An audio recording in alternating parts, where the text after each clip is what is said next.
Welcome to the Geological Society of the Oregon Country monthly Zoom meetup.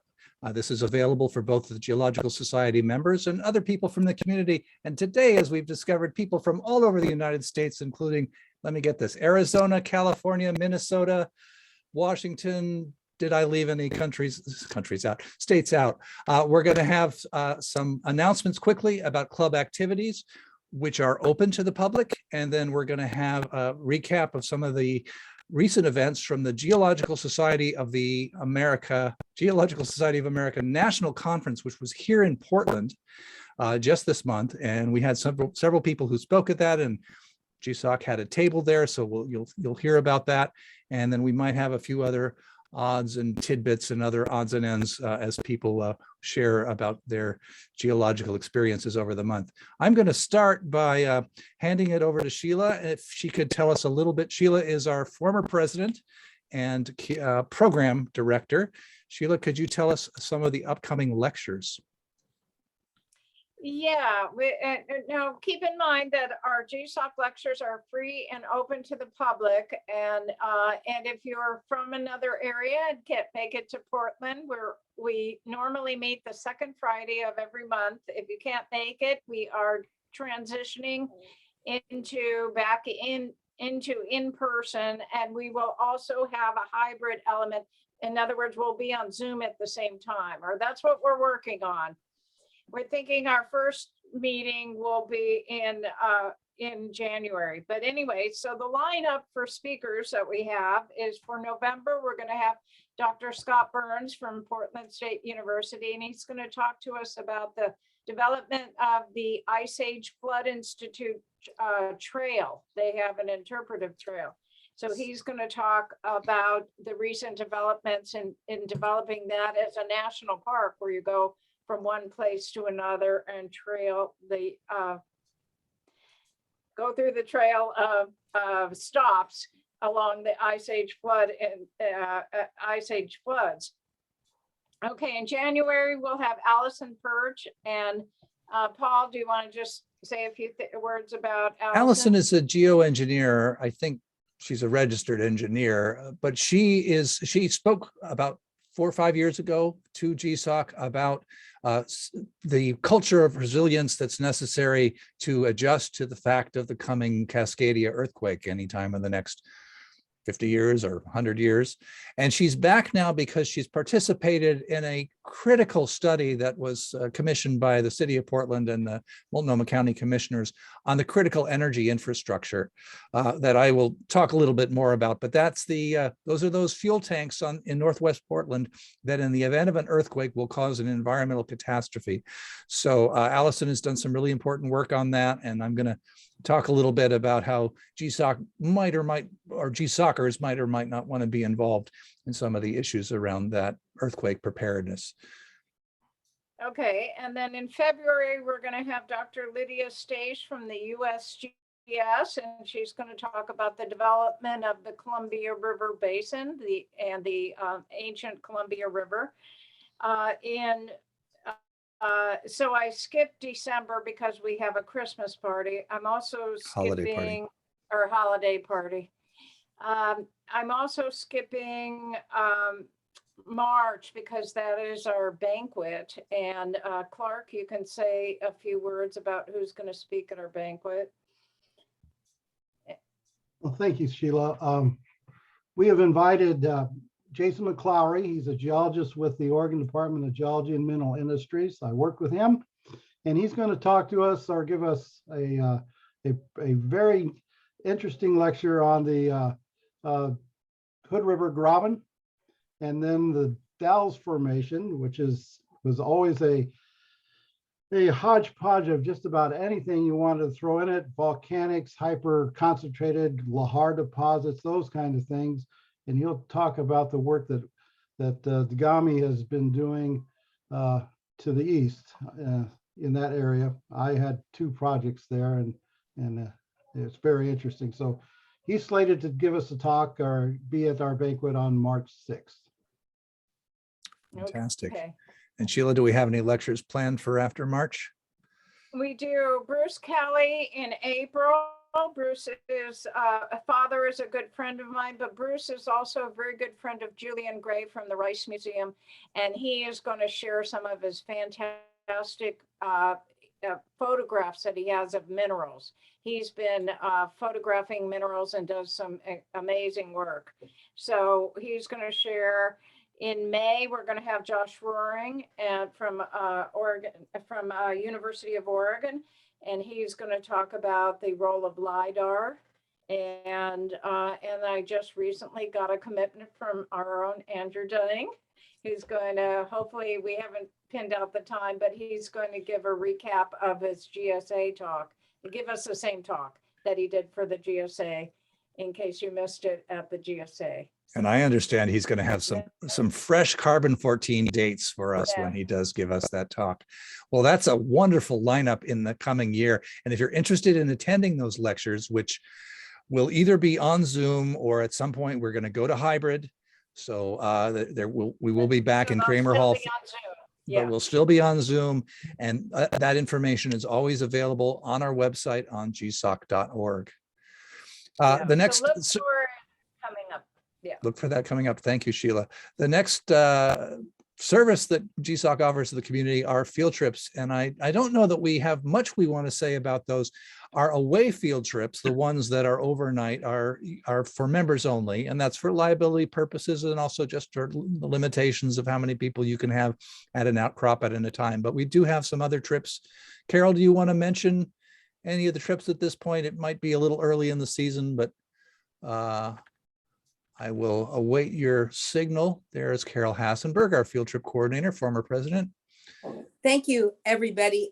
Just very quickly, we do have something that we're planning coming up pretty soon that if you're interested in going, you will have to book your accommodations probably next month. And that is a trip that we're planning to Crater Lake and at the last weekend in July. So, and it's probably not going to be super cheap because we got to rent vans to take around the park and whatnot. But, you know, we're planning to drive around the lake. We're planning a boat trip and who knows what. So it should be kind of a fun little safari down there to Crater Lake.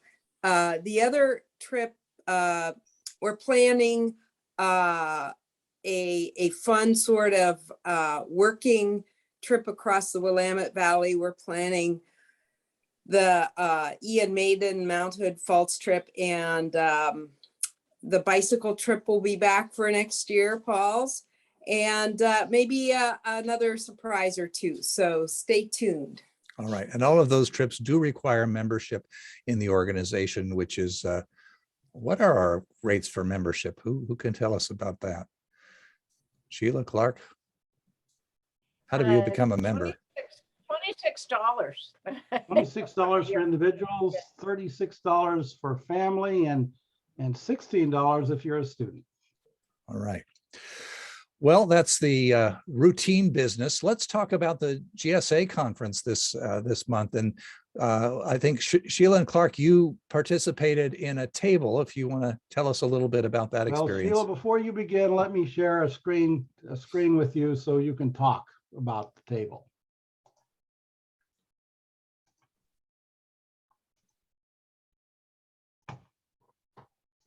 Ah. There you go. Go ahead, Sheila. Oh, well, I got the pleasure of manning it or helping man it for at least one day, but you can see here, I don't think you can see my cursor, right? No, because I'm not screen sharing, but you can see the poster, the blue poster, Geological Society of the Oregon Country. And this outlines our history. We go back to 1935. And so it's a great poster that was put together by Paul Edison Lum a couple years ago when we had the local Cordilleran event. And then you can see over to the right of it, you can see the field, the guide from, we shared the booth with two other geological societies. One of them was the Northwest Geological Society out of Seattle. And this is their poster that says, "Welcome to Adventure." And then also we shared it with our sister club over in Bend, and that's the Central Oregon Geologic Society. So people were on hand to answer questions, and you can see over in the lower right-hand corner, you can see what looks like, what a lot of people mistook that as chocolate treats, but they were actually sunstone in the matrix. So we collected sunstones on one of our field trips. It is the Oregon State Gem. And it is a type of plagioclase feldspar that's got copper inclusions in it. So very pretty. And we were giving away pieces of it. And anything else? Anybody, Clark, want to say any more? Oh, we were near the, our booth location was great. We were near the entrance, but just far enough into the exhibitors that we were kind of the first visit for many people. Students and well, just about everybody was attracted to the sunstones, which are in an old metal gold pan. And I think we're going to see a few more members out of this show. But our booth was very popular, well visited, and even people around us were commenting that what were we doing that attracted so many visitors. So it was a fun experience. I would do it again. And first time I've ever sat behind the desk, behind the booth instead of in front of it. So that's. And I will add that, you know, for the national convention, it was very sparsely attended due to COVID, and yet I still feel that it was successful, but quite a difference from even the Cordilleran event as far as the amount of people there, but definitely worthwhile and good experience, good exposure. And one of the wonderful things was being able to share a table with Northwest Geological Society and Central Oregon Geosciences Society.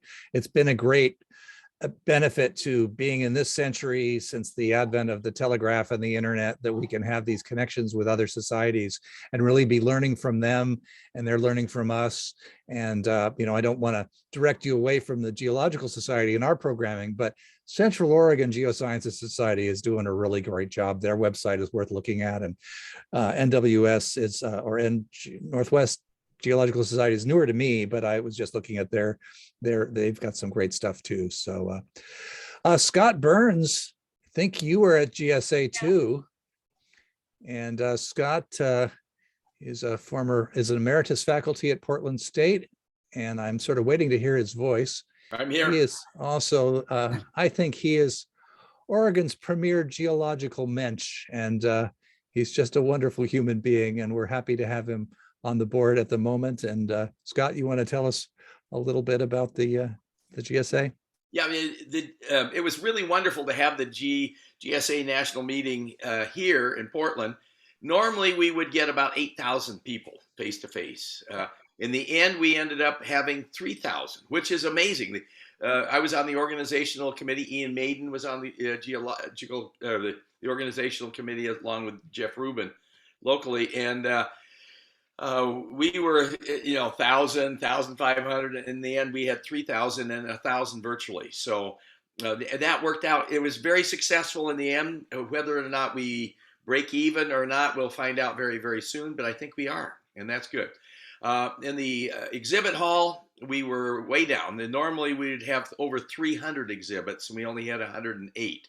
But on the other hand, in the last couple of years, we haven't had any meetings, and so we've had a chance to interact with people. A Sunday night, I almost cried just being in the exhibit hall and everybody meeting up and connecting, and it was just absolutely wonderful. So overall, we did very, very well. Over 50 countries were represented there of the 3,000 people who were there, and that's very good. I think we're back to doing face-to-face meetings, and next year is going to be in Denver. And so it used to be every third year would be in Denver, or every fourth year would be in Denver. Then they got away from that. Maybe they'll be doing more of that in the future. So the meeting was very good. 14 field trips. Originally, they had 28 field trips. The problem was they were extremely expensive. And the reason was we could only fill up half the vans, half of the buses. And so therefore the prices were just huge. And if you went overnight and you had motels, you're going to have one person per room instead of 2 or 4.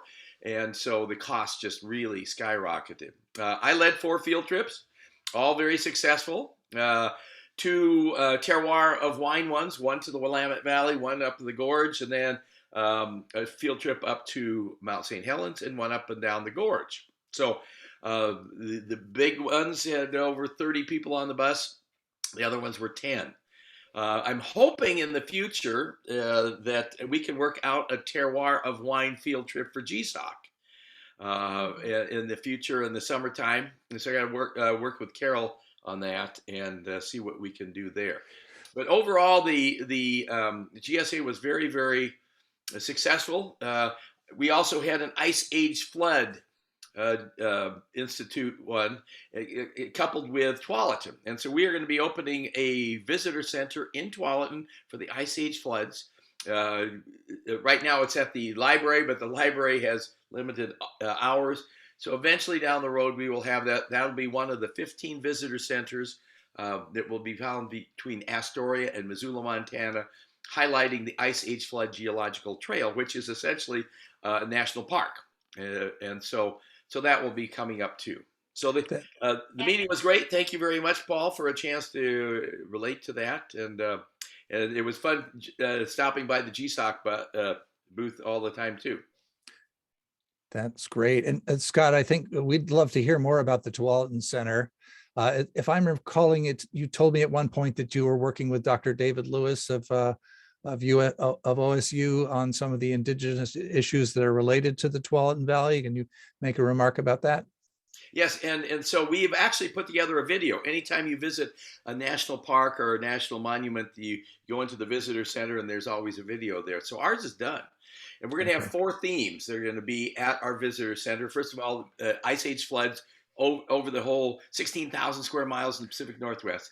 And then, secondly, Portland area, Portland, Tualatin. Third, we're going to have Ice Age mammals. And so the symbol of Tualatin is the mastodon, Tutu Tuala. But then we have a lot of other bones. And then lastly, Native Americans, the indigenous people there. And so we are in the land of the Kalapuya and at Falabi Band of the Kalapuya.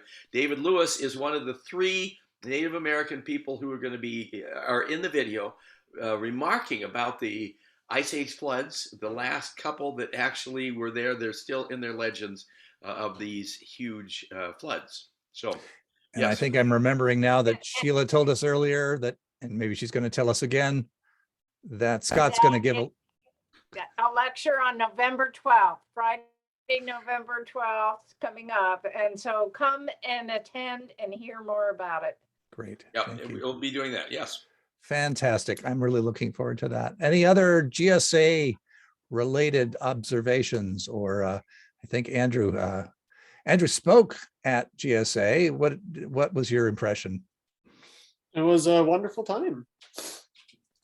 The technical session I was in was all about earthquake histories in the Northwest, and it was very interesting. A lot of good research being done up here these days. That's what I hear. And I know we don't want to take too much thunder from the work that you're going to present for us later in the year, but can you say a little bit about what your connection is to that sort of earthquake research? So my master's thesis is the first earthquake history analysis of a newly discovered fault out in Grant County in the Strawberry Mountains. So I was presenting my preliminary up till now findings. Very well received, which is nice. I can imagine, and we're looking forward to hearing more about that. Now, Andrew gives us the geology news, but I'm remembering now that we asked for a live feed from the Rock and Mineral Show, and if Sarah's still out there, she was going to show us three samples. I don't know if she's available now, but I'm waiting to hear her voice. And I'm not hearing it yet, so maybe we'll come back to her after a little bit. She All doesn't right. seem to be in the participants Did she list anymore. drop out? Well, she was calling from her cell phone. So Yeah.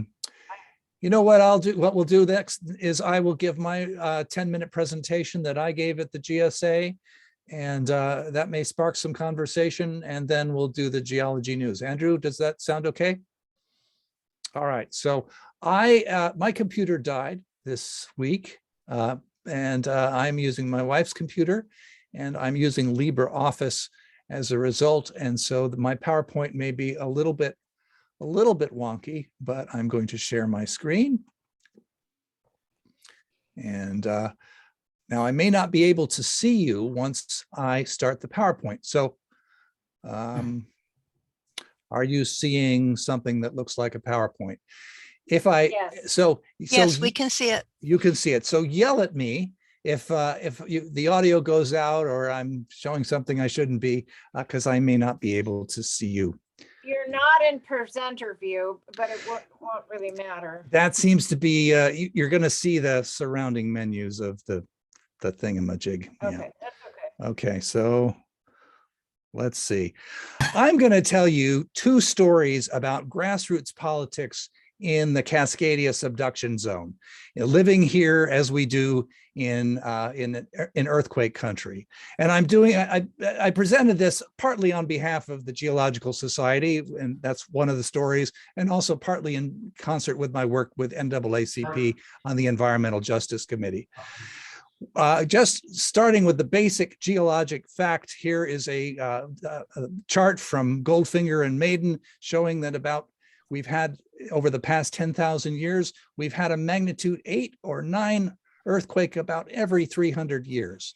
The last one in 1700, so 321 years ago. Some geologists refer to this as being 9.5 months pregnant for the next earthquake. But the figure that we work with for policy on the legislative level, on the city level, on the county level, is that we have a 30% chance of an earthquake, magnitude 8 or 9, in the next 50 years.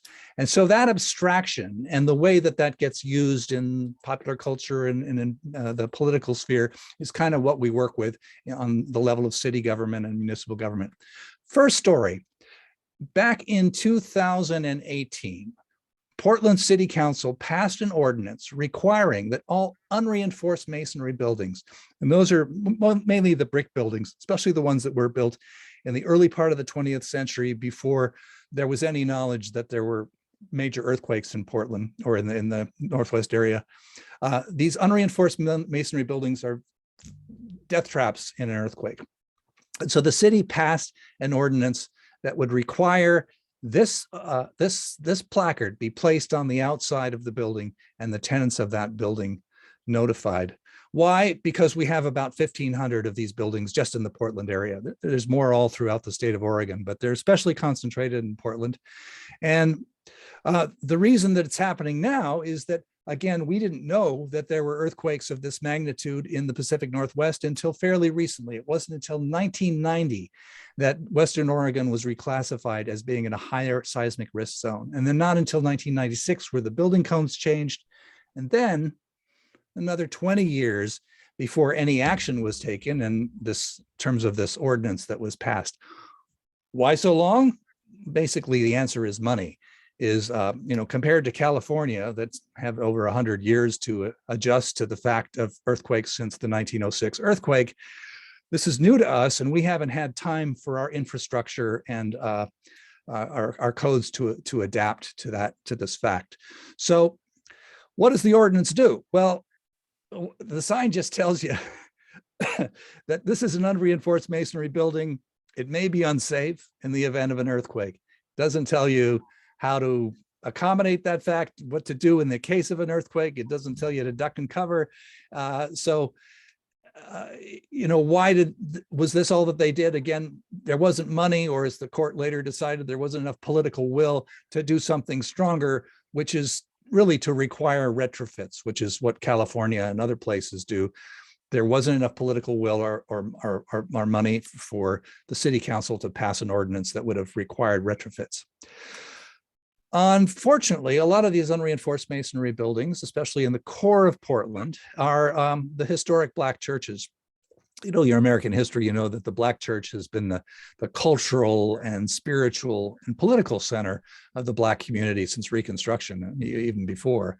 So it wasn't a surprise that the local NAACP, the National Association for Advancement of Colored People, which itself is a collaboration of people of color and white people going back to 1909 in Portland when it was founded.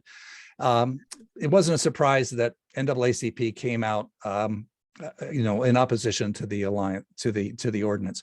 What was surprising was the coalition that formed around that.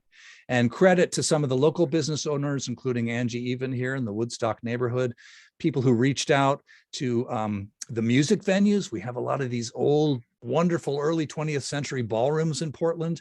So the coalition of music venue advocates chimed in on this. We had architectural restoration folks, other community groups, and as well as major property owners and investors. This coalition succeeded in pushing back the city's timeline on enforcing the ordinance and really slowed down the process and made the city sort of reconsider things. But frankly, it was the major property owners, the larger buildings and investors who were able to get it into federal court, where it was overturned on a First Amendment grounds. The grounds being that it wasn't narrowly tailored to a specific purpose. I mean, it really didn't tell you what to do. These signs were just, they warned you of danger, but they weren't telling you. And since that's government enforced speech, it was struck down on First Amendment grounds. What the city did next, I think, is interesting, and it's a valuable example, is they brought together a coalition, and really credit to the folks at Portland Bureau of Emergency Management. Jana Papathemiou, who some of you remember from the presentation that she gave to us 2.5 years ago, brought together a coalition, including the Black pastors, including people from finance, people from architectural restoration, geoengineers, geologists, scientists, architects, tenant groups, and so forth, put the issue of Portland's racist past as regarding urban planning, redlining, racial covenants, and then more recently gentrification into the conversation, so that there could be, from all aspects of the political spectrum, a real frank conversation about how to address particularly the issue that threatened the Black churches, where, as one of the pastors said, it was a final nail in the coffin of gentrification. It was a big, tall order. And again, credit to the county, or credit to the city. They brought in a mediator. They even invited Dr. Chris Goldfinger, one of the major earthquake researchers, to come and speak at the next meeting, which was to be March 12th, 2020. So none of this happened because of COVID.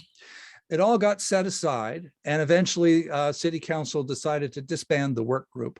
And so I'm going to return to this issue, but that's sort of where things are. And that's another sort of theme of this presentation, is that there's geoscience and the threat of Cascadia is only one issue that cities and counties and states and the federal government weigh against other concerns, especially other concerns having to do with disasters and COVID and so on.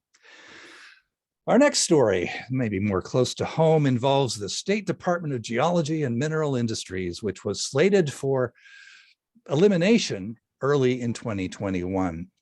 DOGAMI, as probably about half of you here know from Oregon, is the Department of Geology and Mineral Industries, responsible, among other things, for the scientific work that went into the mapping of the tsunami line.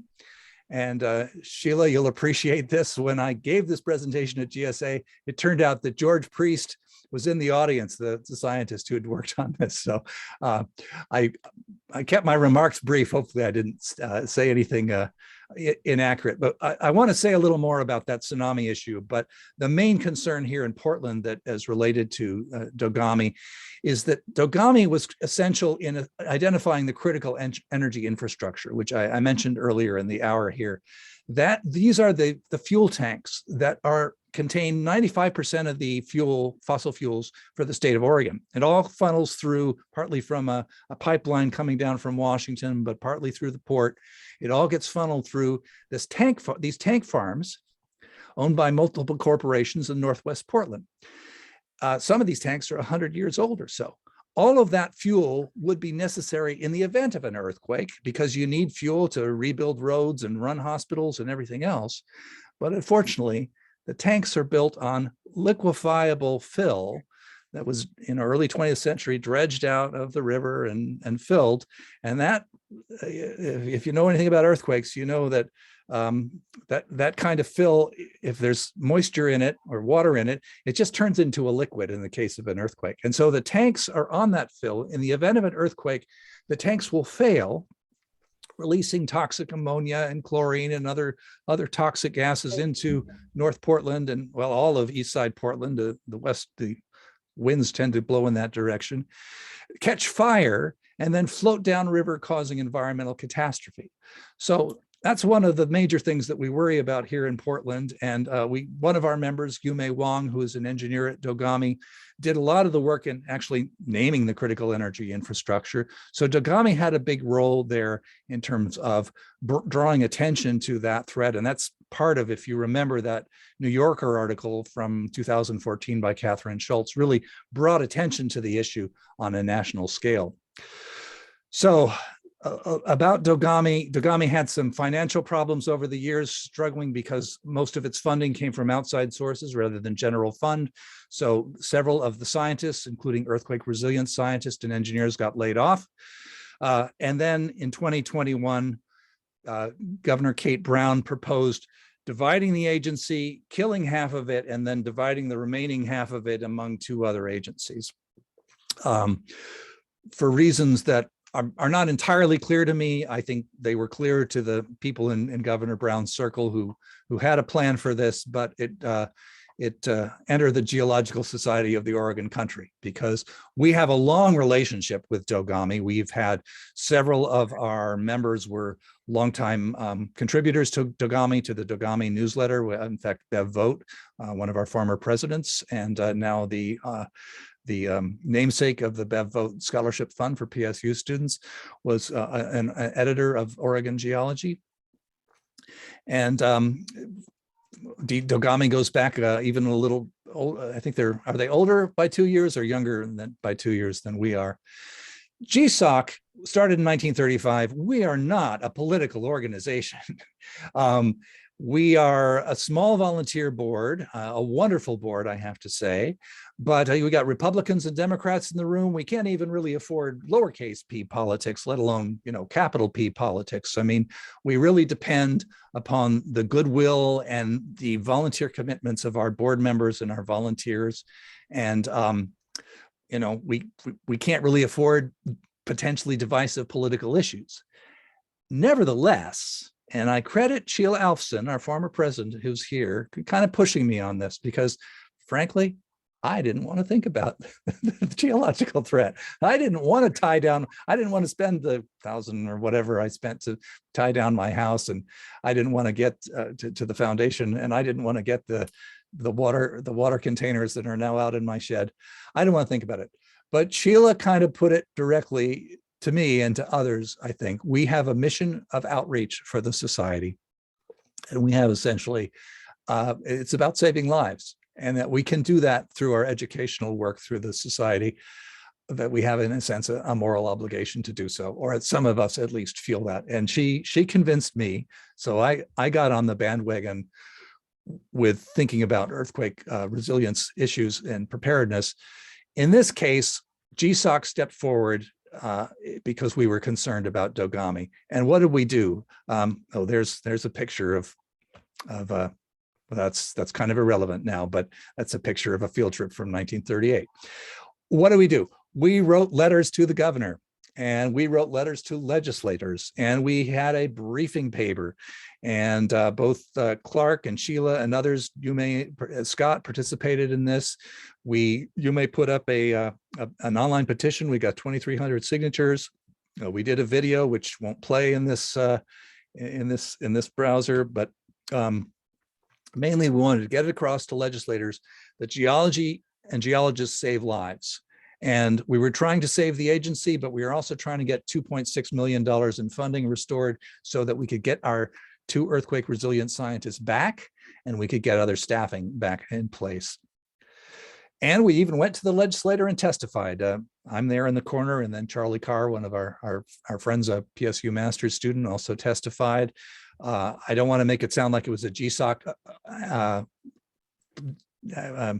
activity solely. We had folks from AEG, from League of Women Voters, NAACP. We had the members from the Oregon Legislative Coastal Caucus, which is interesting, and from PSU Department of Geology, ASCE, et cetera, et cetera, et cetera. And lots of people who testified. Your names might roll by here. You might see your name on the slide somewhere, but lots of people contributed to this. And what happened? Well, we saved the agency.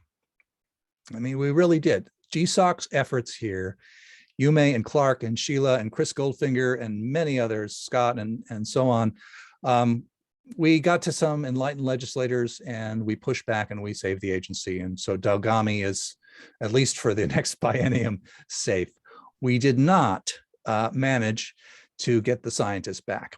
When it got to Ways and Means, which is this sort of smoky black box at the end of the legislative session where everything gets, I don't know, the horse trading that goes on to decide who gets funded, we didn't get it through Ways and Means, what with other, COVID considerations and other, other political considerations, wildfires and so forth. So that remains on the agenda. It remains a concern to try to get better funding for Daugami. What next? Well, I think it's an open question what any of us might want to do on this. I'm not suggesting any kind of particular political strategy, but I'm going to tell you what I'm involved in, and I'm going to try to get people excited about it. There are 2 bills that NAACP Portland, the Environmental Justice Committee, are trying to get or are getting back on the agenda for the 2023 legislative session. Oregon is a biennial legislation, so we've got another year to kind of get this started. The first is to bring back the seismic retrofit bill. This died quietly. It was introduced by the governor's office. It died quietly in the 2021 session. It would provide some lottery funding for 35% of seismic retrofits, and it would be earmarked to vulnerable communities. So it would go to Black churches, among others. I mean, it would be distributed all throughout the state. 35% is probably not enough. We probably need to push for a little bit more, but at least it's a start. And so that's something that we hope to get. We hope to see that again in the legislative, in the 2023 legislature.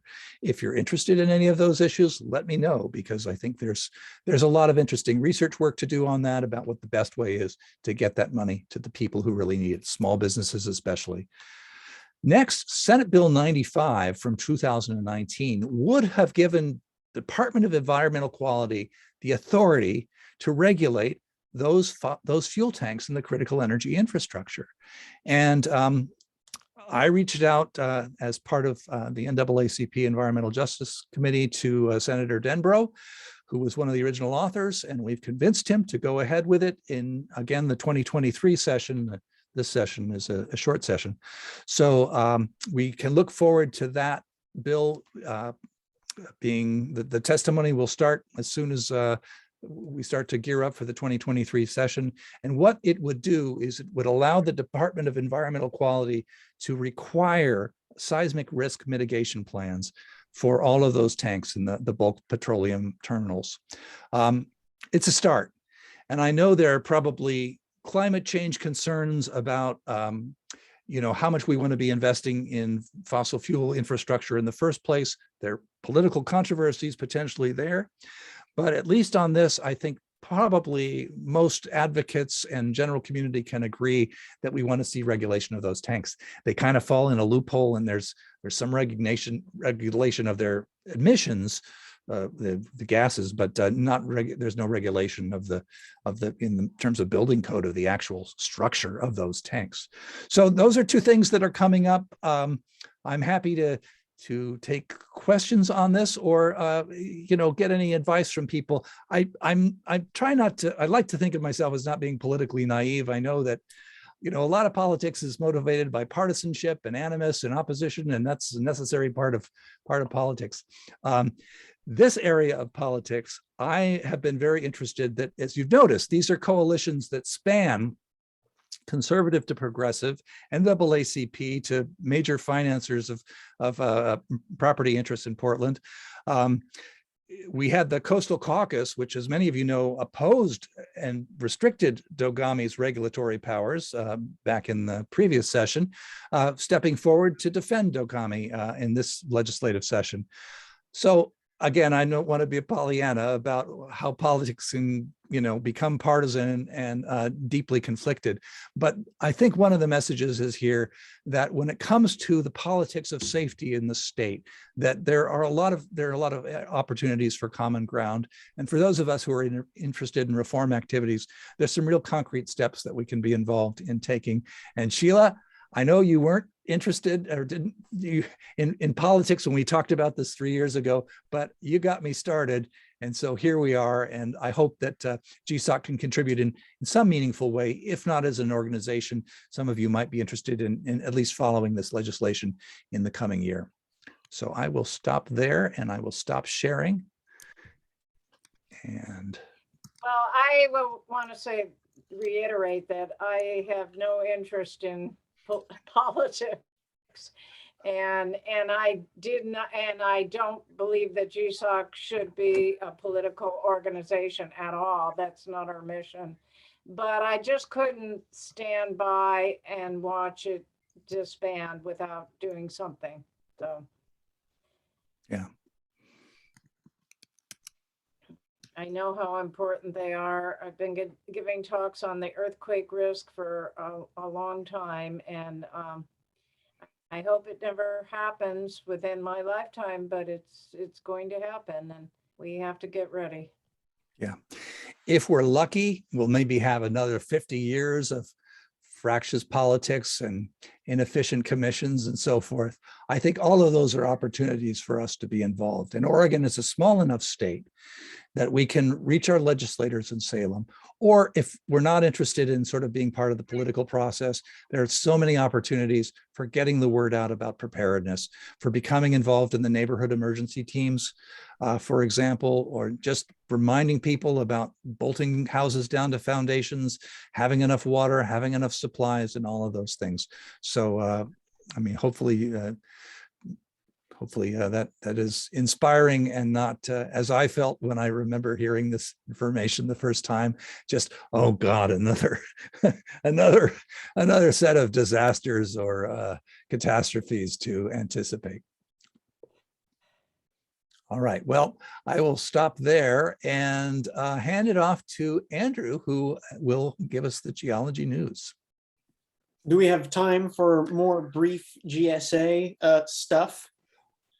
We have as much time as you want to take. Sarah, are you out there? Sarah, I see her iPhone. See her iPhone. Yes, I am. All right. I'm always, you know, I hate going over. I want to promise people that that it's an hour and it's only an hour. So, but I've promised, now I've made a promise to Sarah and I've made a promise to Andrew, and I think I'm just going to have to keep the promises. I think Oh, okay. I think it balances out. But Okay. so here's what I'm Listen to going your to do. better angels. So we're going to go a little long. I'm sorry. You can stop. I'll at keep noon, mine to though. 2 Okay. minutes. Okay. So Sarah, 2 minutes. Show us at least one or two rocks that But have not clutch yet. events. But not yet. Okay. You want to Not go yet. after Andrew? After Andrew. Okay. We're going to have our live remote after Andrew. Andrew, do tell us about GSA and tell us about the geology news. All right, I'll start with some GSA experiences because I have that queued up right now. Allow me to share my screen. There we go. This is, so as part of the Geological Society of America convention, there were a number of field trips, one of which was being headed by sort of three main people. We got Scott Bennett right here of the USGS. We got Ian Maiden in the back. Where is he? There he is, right here. He is with the Department of Geology and Mineral Industries. And my thesis advisor, Ashley Strige, she's right here. They were all leading a field trip on the Mount Hood Fault Zone, which is a more or less recently discovered system of faults that trends all through the high Cascades from the Columbia River Gorge clear down south through to Mount Jefferson. And so this field trip was a lot of fun, and we got to go to a number of places where they've been doing some research work, including 2 paleoseismic trenches, both of which I helped out with. Actually, we went to a 3rd trench site as well, which was Ian's Trench from about 10 years ago.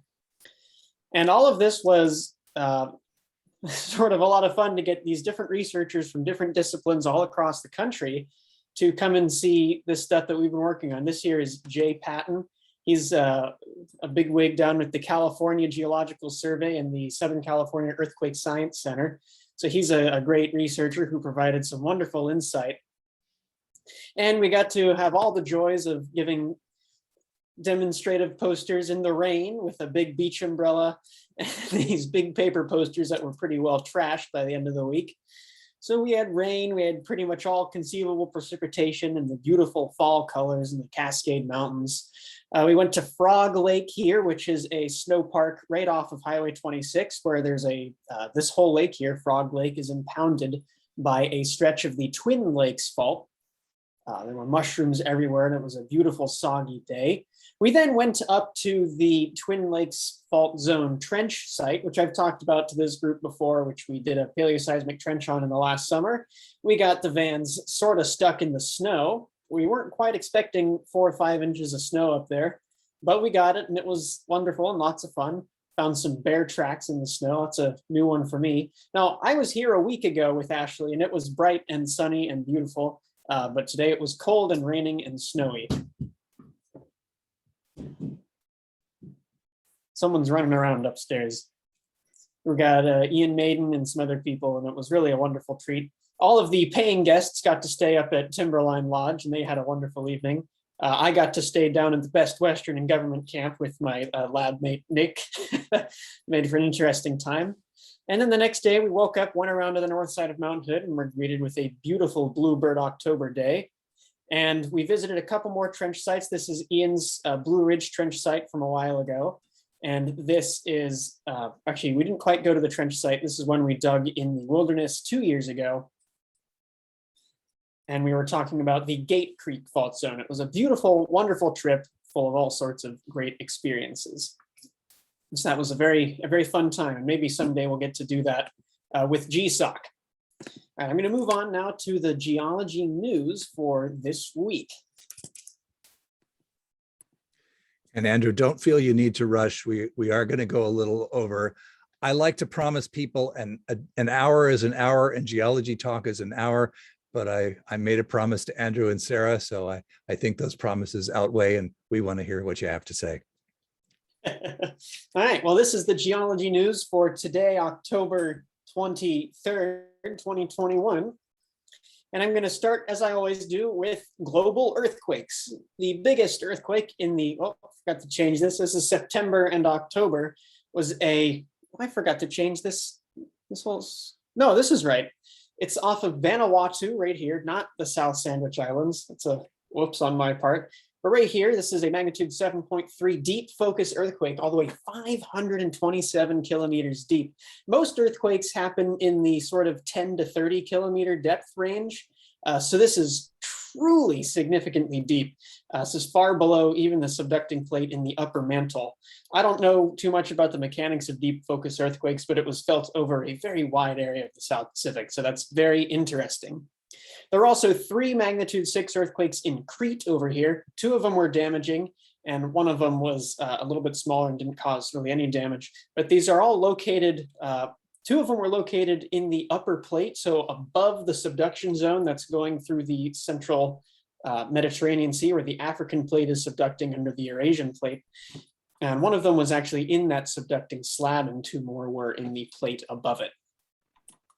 In the United States, this is all of the earthquakes we see in the last month. This is really pretty normal background seismicity, not too much exciting going on, except for these 2 tiny, tiny events. These are both magnitude 2.5 and one magnitude 3.3 over here in the South Carolina seismic zone. But we did have an earthquake swarm right here on Mount Hood. So in Mount Hood, there were 35 earthquakes from October 17th through 19th. This earthquake swarm started the day after our field trip up to Mount Hood. So that was interesting timing. These are located beneath the summit, which is different from most of the earthquake swarms, but not unexpected. These are all 3 to 6 kilometers deep below the summit of Mount Hood. And they're related both to tectonic strain in the area and circulating fluids beneath the volcanic edifice. More on this subject, this is a figure from the USGS showing the distribution of earthquakes below Mount Hood. There's sort of 2 zones. There's this one here near Timberline Lodge, and then there's this zone here beneath the summit, which is where we see, this one here is where we see most of the earthquakes, including all of the most recent earthquake swarms I can remember. So volcanoes just doing its own thing. That's what Mount Hood does. Speaking of volcanoes, we got eruptions continuing at La Palma in the Canary Islands, and the eruption in Iceland at Fagradalsfjall has paused for now. So that's a little sad for those who are fans of Icelandic volcanism. But we did have significant new eruptions at Mount Aso in Japan, Manam in Papua New Guinea. Papua New Guinea. And at Kilauea, once again, is doing its thing. There are currently 41 ongoing or new eruptions around the world, which is normal volcanic activity for this planet we live on. This new eruption at Kilauea is lots of fun. This is a map of those lava flows at La Palma on the Canary Islands. Quite a significant area of the island has been covered in fresh lava, and it's actually been quite damaging to the psyche and society over there in the Canary Islands. But this is that lava lake at Kilauea. It is filled up 880 feet as of this morning. So it's already deeper than the previous lake was. There's now over 1,000 feet of lava filling this crater that formed after the 2018 eruption. This is the main vent feeding the lava lake, and I just really love these flow ripples on the surface of this wet lava lake. It's really quite beautiful.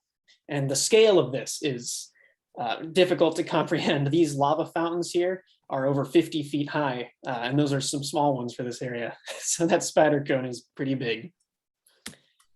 So I'm going to move on to research here. There wasn't a whole lot of new research that came out this month, and part of that is because a lot of it was getting presented at GSA or some other places, so it's not published yet, but it was getting presented. So I can't really talk about it if it hasn't been peer reviewed. And that's my choice. I choose to only share things that are of high quality and have been peer reviewed. My favorite story that came out in this last month was this Relic mangrove ecosystem in Mexico. This is on the Yucatan Peninsula, 105 miles from the ocean. Now, you may know mangroves are beach trees. They only live in salty or brackish sort of slack water marshes. So what are they doing 100 miles from the coast in a freshwater ecosystem? Well, the interesting answer to that is that high sea levels from the last interglacial period, this is about so sometime between 100,000 and 40,000 years ago, when all of the ice caps melted off of the planet, and high sea levels were between 10 meters and so depending on where you were, sea levels were generally between 6 and 10 meters higher, which happens to be the altitude of this little marsh here. And that caused these coastal marsh ecosystems to migrate inland with the rising seas.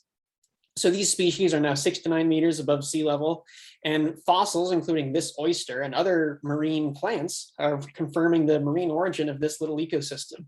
So there's this stranded mangrove and brackish saltwater ecosystem that has been impounded in the middle of inland Mexico. And these plants have all adapted to survive in fresh water, which is, I think, fascinating.